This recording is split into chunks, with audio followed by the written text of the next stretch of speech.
Technology असू देत किंवा कुठलंही तंत्रज्ञान असू देत याचा तुम्ही अंगीकार हा केलाच पाहिजे. डॉक्टर, मला एक गोष्ट स्पष्ट जाणवली की क्रिकेट आणि आयुष्य हे खूप बरोबर जातं. आपण म्हणतो की तो एक खेळ आहे, मोठ्या लोकांनी सांगून ठेवलं की ते खेळ नाही तर ती संस्कृती आहे. पण माझ्या मत क्रिकेट आणि आयुष्य खूप बरोबर जातं. सगळ्यात महत्त्वाची मला कॉमन गोष्ट वाटते सर्जन आणि क्रिकेटर्स म्हणजे मेंटल प्रॅक्टिस. तर सुनंदन, नितीन, आपण अशा गप्पा मारायला जरा वेगळ्याच गप्पा मारायला इथे बसलेलो आहोत. मँचेस्टरमध्ये आहोत आपण आणि दिस इज फॉलोईंग सुनंदनची जो EMSमध्ये जो कार्यक्रम केला करेक्ट क्रिकेटवरचा, तर तो कार्यक्रम पाहून त्या क्रिकेटपेक्षा मला जे भावलं आणि लोकांना सुद्धा वाटलं त्याच्या मागची जी सायकॉलॉजी होती ती जी त्यांनी सांगितली ती फार हे वाटले. आणि त्याच्यानंतर आपण बोलताना की मी आता सर्जिकल सायकॉलॉजी किंवा सायकॉलॉजी सर्जरीचा परफॉर्मन्स वाढवायचं जे ट्रेनिंग करतो त्याच्यासाठी जी सायकॉलॉजी असतो ती कॉमनॅलिटी वाटली. तेव्हा मग असं डोक्यात आलं की त्यांनी जी क्रिकेटमधली जी सायकॉलॉजी सांगितली, माझा सर्जरी आणि सायकॉलॉजी, तू स्वतः सर्जन आहेस आणि जे तू मी बोलताना जे लक्षात आलं की already you are following it. Correct.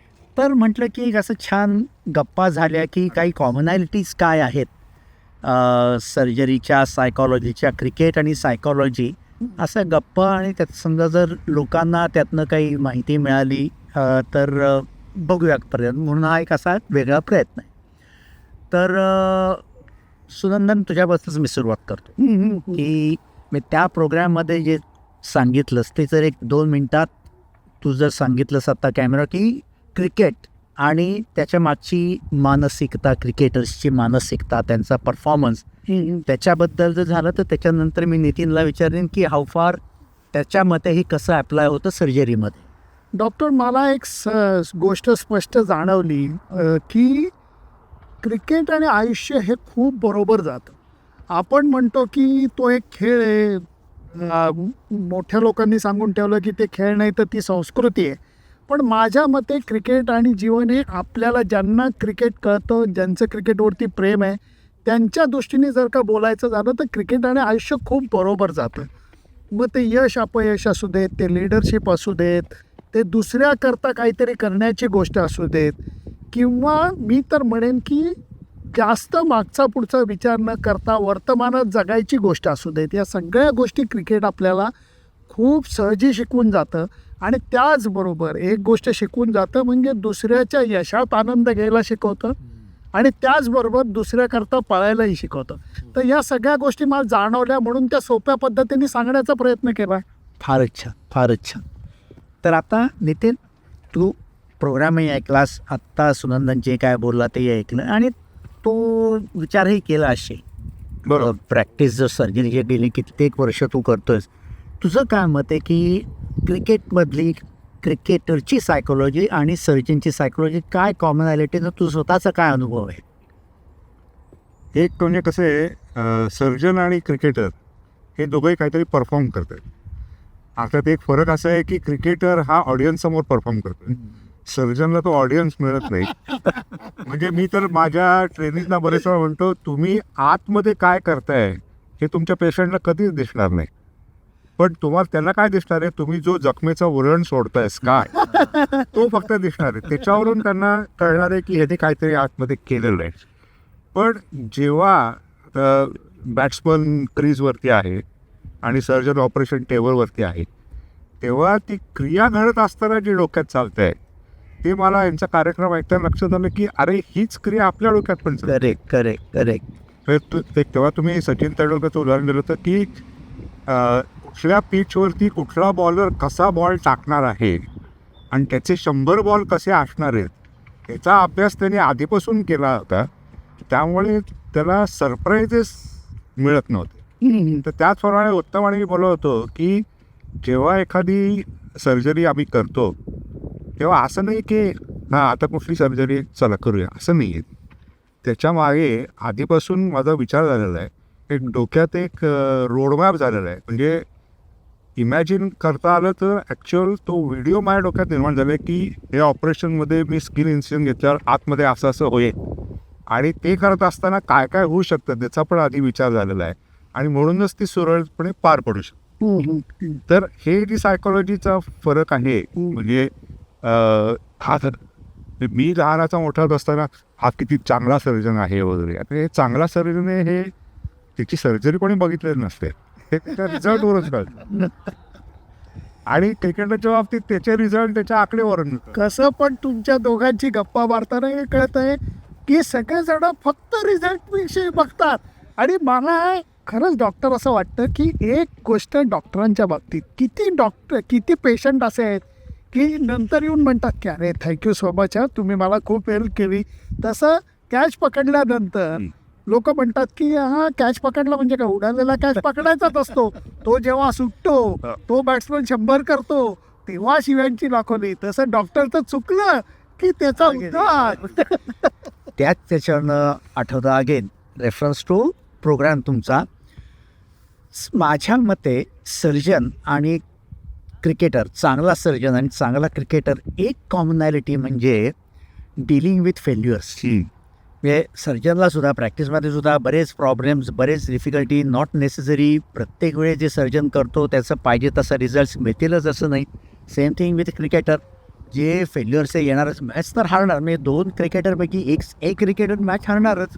तर ते जे डिलिंग विथ फेल्युअर्स असतं ते आय थिंक जे सक्सेसफुल क्रिकेटर्स असतात आणि जे सक्सेसफुल सर्जन्स असतात, unless and until they don't know how to deal with failures they can't succeed. नाही, मला याच्यात वीरेंद्र सहवाग नावाचा माझा एक मित्र आहे. त्याचं मला फार कौतुक आहे, कारण तो 300 रन्स केल्यानंतर मला भेटला होता, शिट्ट्या मारत भेटला. आणि तो एका मॅचला 0 रनवरती आऊट झालेला होता. दुसऱ्या दिवशी ब्रेकफास्टला भेटला होता, तसाच शिट्ट्या मारत भेटला.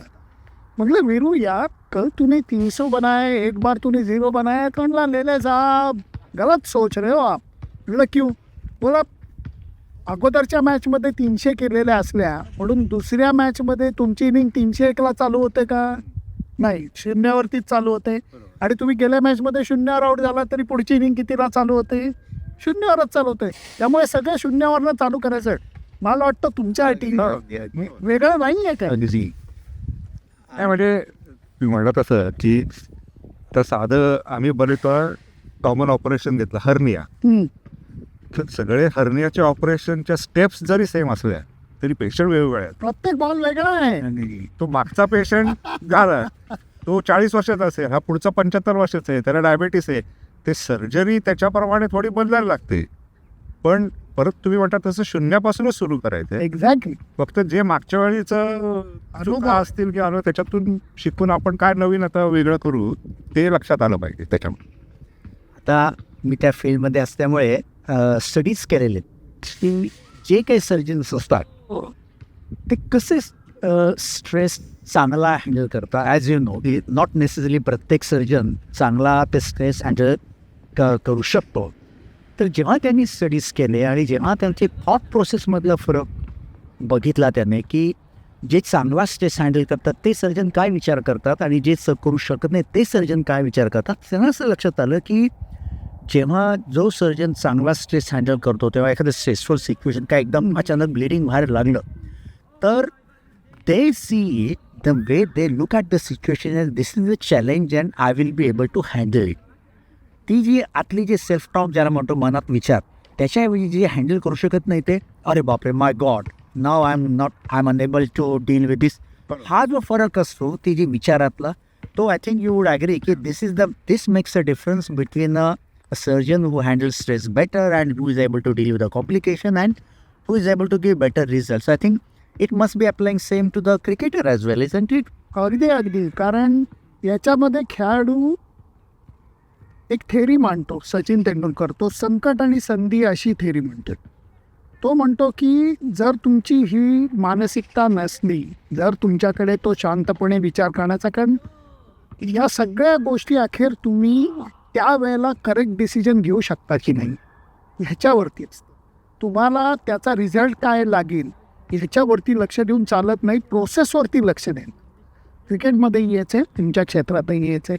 आणि याच्यामध्ये तो म्हणतो जर तुमची तयारी, अभ्यास, सगळ्या गोष्टी सगळ्या नीट असतील तर तुम्हाला ती संधी वाटतो तेच जर का तुम्ही कमजोर हृदयाचे असेल, कमजोर खेळाडू असला, कमजोर डॉक्टर असला, तर तेच तुम्हाला संकट वाटतं. आणि याच्यामध्ये एक दोन्हीचं म्हणणं असं आहे की तुम्ही जर का पॅनिक झालात तर त्यावेळेला निर्णयाची तुमची करेक्ट असण्याची शक्यता खूप खाली जाते. आणि हेच जर का तुम्ही डीप ब्रीथ केलं, त्या मोमेंटमध्ये राहायचा प्रयत्न केला, तर बहुतांशी वेळेला तुम्हाला करेक्ट डिसिजनकडे जाता येते. तर याच गोष्टी क्रिकेटच्या मैदानावरती पण परत मी मगाशी बोलताना डॉक्टरशी बोललो की कुठलीही गोष्टी या दैवदत्त देणगीच्या नाही आहेत, या तुम्हाला मेहनत करून एक एक काय म्हणतात त्याला थेंबे थेंबे तळे साचे हे जसं म्हणतात तसं तुम्हाला हळूहळू या गोष्टी स्वतःमध्ये इन्कल्केट करा.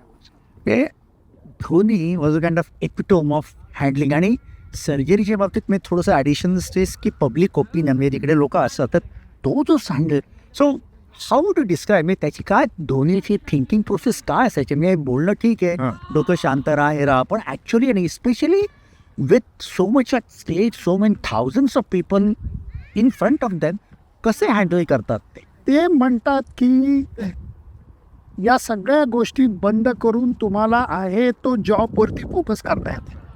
आणि ते जर का तुम्ही करू शकला, आणि याच्यामध्ये धोनीचा अजून एक फार छान गोष्ट आहे, आणि तो म्हणतो की हे का तुम्ही समजता की दडपण फक्त माझ्यावर आहे, तेवढंच दडपण समोरच्यावर आहे. हा हे लक्षात घेतलं पाहिजे की मी बॅट्समन आहे, मला शेवटच्या ओव्हरमध्ये 16 रन्स करायचे आहेत. बापरे 16 रन्स, अरे पण जर पहिल्या बॉलला मी सिक्सर मारू शकलो तर ते दडपण पटकन उतरतं आणि समोरच्या बॉलरवरती जातं. तो म्हटला हा जो खेळ असतो हा सी सॉ सारखा खेळ असतो, याच्यामध्ये तुम्ही कधी प्रेशर घेता कधी सोडता हे जर का तुमच्या लक्षात आलं, आणि जे आपल्याला अवघड अशक्य सिच्युएशन वाटते तीच खेळाडूंना पॉसिबल वाटते, शक्य वाटते. त्यांना हा एक नेहमी स्वतःवरचा विश्वास असतो की I can pull this off. तुमच्या बाबतीतही वेगळं नसतं ना, कारण या गोष्टी तुम्ही आत्मविश्वास, अनुभव, तपश्चर्या ह्याच्यातनंच तुम्ही कमवू शकता की येस आय कॅन डू. पण याच्यात सुद्धा फरक असेल ना, म्हणजे नाव बिकॉज बरेच क्रिकेट प्लेयर्स तुम्ही जवळनं बघितलेले आहेत.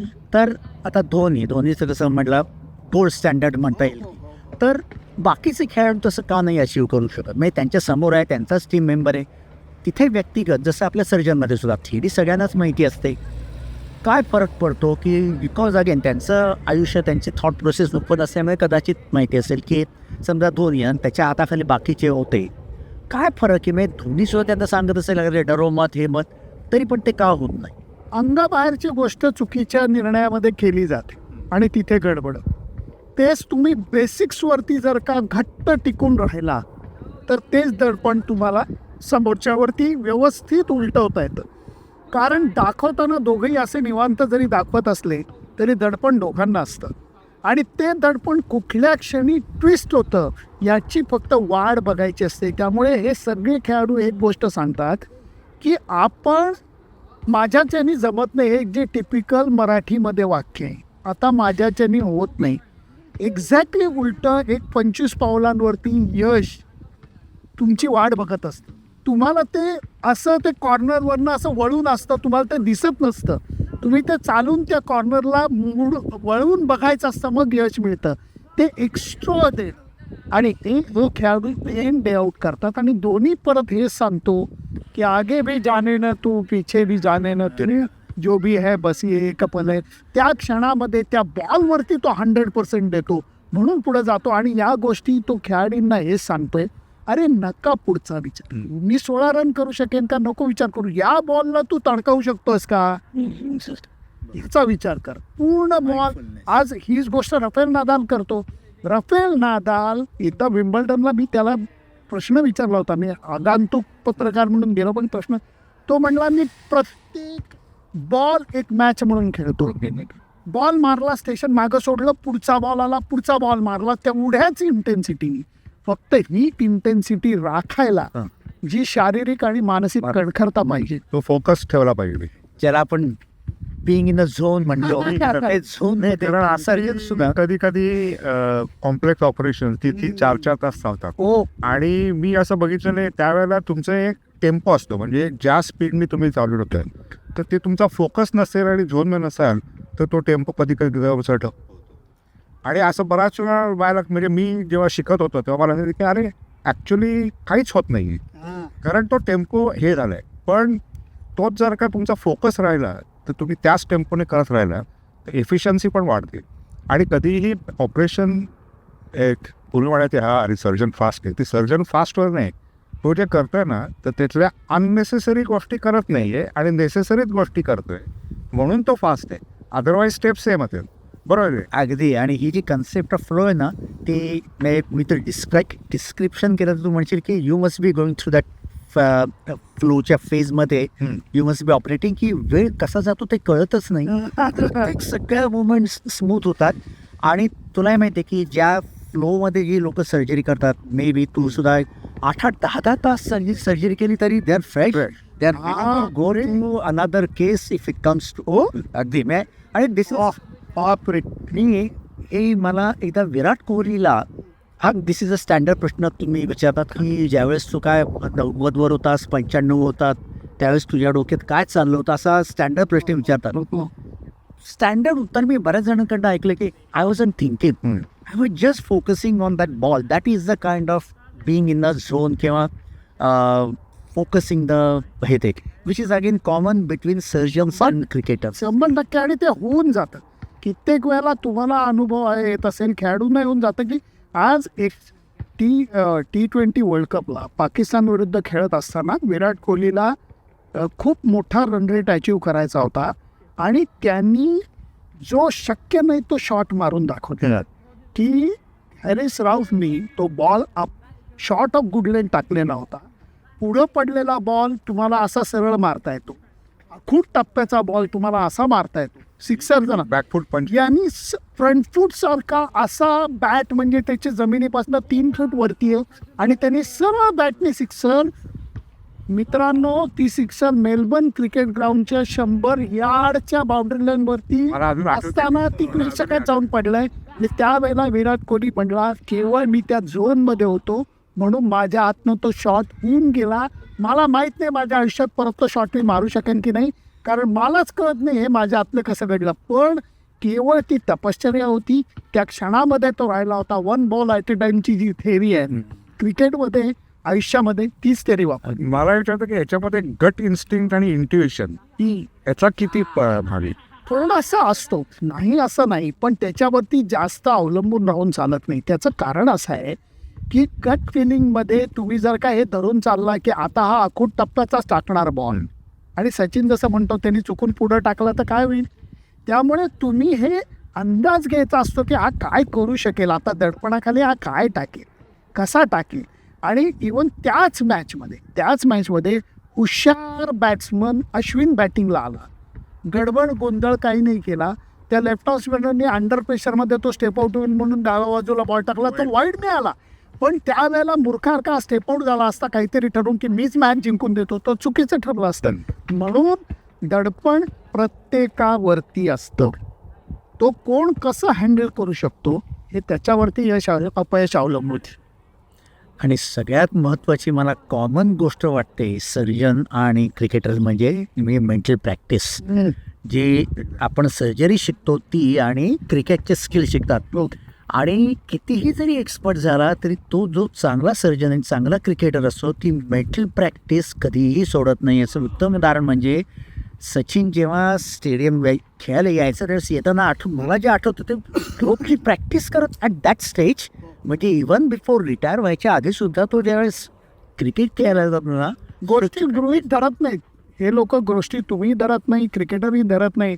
त्याचं कारण मी छोटंसं पटकन उदाहरण देतो की ऑस्ट्रेलियाचा संघ भारतात येणार होता. Shane Warne top of the form होता आणि सचिनला माहिती होतं की तो अराउंड द विकेट बॉल टाकून रफमध्ये टाकून भस्कन एवढा वळवायचा आणि भल्या भल्या बॅट्समनला त्याने आऊट काढलेलं होतं. त्याची तयारी म्हणजे फक्त त्यांनी ते व्हिज्युअलाइज नाही केलं तर त्याला बॅकअप कसा दिला हे मला वाटतं जास्त महत्त्वाचं आहे.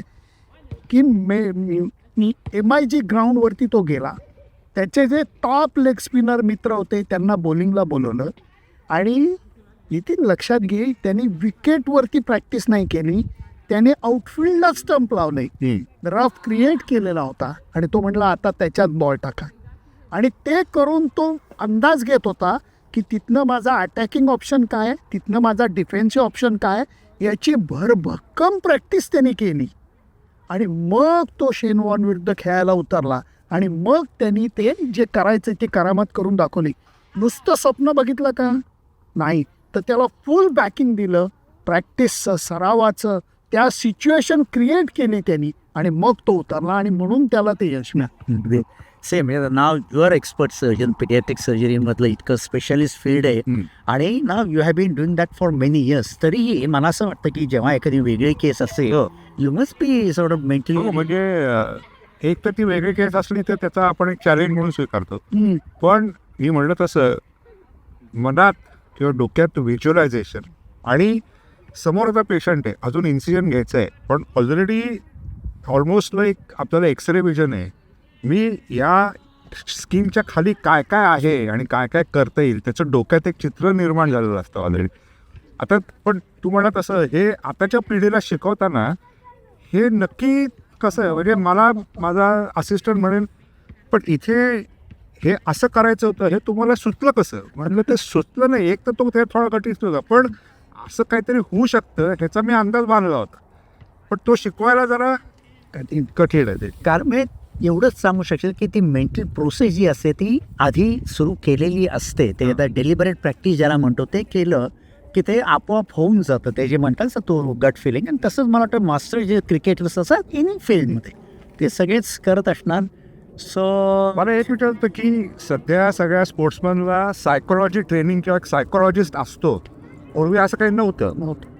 पण ह्याचा अर्थ असा आहे का की तुम्ही जी पर्सनॅलिटी घेऊन येता that also helps you make great, का इट कॅन बी चेंज्ड? नाही, चेंज करण्यापेक्षा तुम्ही त्याच्यावरती मेहनत घेऊ शकता आणि आता ती गोष्ट गरजेची आहे. हे आमच्या काळात हे काही नव्हतं, आता मी काही करणार नाही असं करून चालणार नाही. म्हणजे पूर्वीच्या काळात सगळं आम्ही हाताने लिहायचो, आता कॉम्प्युटर वापरणार नाही, कराल का तुम्ही? पूर्वीच्या काळात आमच्याकडे ही इक्विपमेंट होती, आम्ही तशीच ऑपरेशन केली, आता त्याच इक्विपमेंटनी कराल का? तसं मला वाटतं टेक्नॉलॉजी असू देत किंवा कुठलंही तंत्रज्ञान असू देत याचा तुम्ही अंगीकार हा केलाच पाहिजे. कारण अखेर या सगळ्यांनी तुम्ही पुढं जाणार आहात, फायदा तुम्हाला होणार आहे. आणि मन हे खूप गूढ गर्भित एक प्रचंड मोठा विषय, त्याला ट्रेन करता येतं. त्याच्याकडं कसं म्हणजे याच्यात खूप गमतीदार एक आमच्या क्रिकेटमध्ये एक कहाणी सांगितलेली होती की रामकृष्ण परमहंसांकडे विवेकानंद गेले आणि ते म्हणले कॉन्सन्ट्रेशनला मी काय करू? ते म्हणले ध्यानधारणा कर. म्हणजे काय करू नये, मनात कुठला विचार नाही आला हे. तर दुसऱ्या दिवशी ते रडत आले आणि ते म्हणले की काय झालं? विवेकानंदांना विचारलं त्यांनी, काय झालं रे बाबा, तू काय एवढा नाराज आहे? त्याला नाही, मी ध्यानधारणाला बसलो प्रचंड विचार येत होते. ते म्हणले अरे काय हरकत नाही, ते येतातच, माकडाचा विचार नाही ना आला? माकडाचा विचार नाही आला, नो प्रॉब्लेम, मग काय प्रॉब्लेम नाही, माकडाचा विचार आला तर प्रॉब्लेम नाही. दुसऱ्या दिवशी आले ते ढसाढसा रडत आले, त्यामुळे आता फक्त माकडाचाच विचार होतोय. मग हे असं आहे, आपण जे नाही म्हणतो तेच आपल्याला करायला लावतो. त्यामुळे याच्यावरती तुम्हाला मेहनत करा, म्हणजे त्याला ट्रेनिंग आहे. जसं शरीराला ताकद कमवायला ट्रेनिंग आहे, डोळ्याचं रिफ्लेक्सेस वाढवायला ट्रेनिंग आहे, तसं बुद्धीचं मनावरती ताबा ठेवायचं सुद्धा एक ट्रेनिंग आहे. ही गोष्ट आता खेळाडू हे ॲक्सेप्ट करायला लागले आणि त्याच्यामुळे व्यवस्थित त्याचा अभ्यास करून, काही जणांना फायनल सिंड्रोम असते, काही जणांना कुठला असतो, काही जणांना कुठला, म्हणजे श्रद्धा आणि अंधश्रद्धा ह्याच्यामध्ये इतकी पुसट रेषा आहे, ती पुसायला हे सायकोलॉजिस्ट मदत करू शकतात. हे जर का तुम्ही केलं, जसं सिराज हा अत्यंत साध्या घरातनं आलेला पोरगा आहे, त्याला प्रोसेसवरती लक्ष द्यायचं, रिझल्टवरती नाही. ही गोष्ट काही त्याला तुम्ही शिकून पाठवून, त्यांनी आस्ते इंडियन टीमबरोबर राहून तज्ज्ञ लोकांची मदत घेऊन तो ही गोष्ट शिकला आणि त्यांनी ते ओव्हल टेस्टला शेवटच्या दिवशी वापरली की मी जिंकेन का हा विचार करायचा, मी नेम धरून बॉलिंग करीन, दडपणाखाली त्यांचे बॅट्समन आहेत, मी स्टंप टू स्टंप मारा करीन, हे मी करत राहिलो तर मी कदाचित पुढं जाऊ शकेन. हा विचारांनी तो फक्त एक बॉल नेम धरून टाकत राहिला आणि अखेर जे व्हायचं ते झालं. आता आपल्या गप्पांच्या शेवटी माझ्या डोक्यात आलं की हा उद्देश असा होता की लोकांना मन किती महत्वाचं आहे. सर्जरी असो, क्रिकेट असो, हे सांगण्यासाठी. तर असं सांगूया आता, मनाचा तुम्ही विचार करू नका, म्हणजे ते करतील या गोष्टीचा. म्हणजे जर लोकांनी या प्रत्येक बाबतीत सायकोलॉजी किती महत्वाची असते हे जर लोकांच्या मनावर ठसवायचं असेल तर तुम्ही त्याचा विचार करू नका असं सांगूया आणि आता संपवूया. Thank you Sunandan, thank you Nitin. क्या बात. Thank you.